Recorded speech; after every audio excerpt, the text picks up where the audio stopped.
ఇప్పుడు మీరు అమ్మాయిలకు ఒక ఛాన్స్ ఇచ్చారు, అబ్బాయికి ఇప్పించారు. ఇప్పుడు అసలు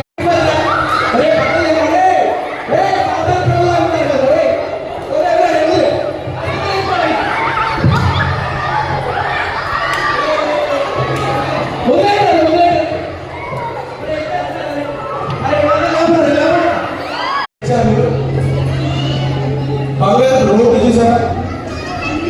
మీరు చూస్తుంటారు బంగారు ఉమ్మరాలు, చైన్లు, చౌలీలు, కానీ ఆ బంగారాన్ని కలిగి చేసిన రోడ్డు వేసారు.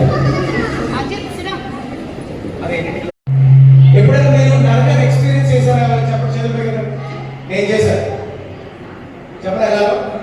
ఒకరోజు నాకు మ్యారేజ్ అయిన కొత్తలో కుక్కర్ ఎట్లా తీయాలో నాకు తెలియదు. ఏడిపిస్తే చూడండి అక్కడ ఎలా ఉందో. బాగుంది కదా డిజైన్, డ్రెస్ బాగుందా? నెక్స్ట్, నరకము తీవ్ర దాహము, ఏంటంట దాహము ప్రదేశం అంట. అక్కడ నరకంకి వెళ్తే వాటర్ తాగాలనిపించింది అంట బాగా. ఎందుకు? అక్కడ వాటర్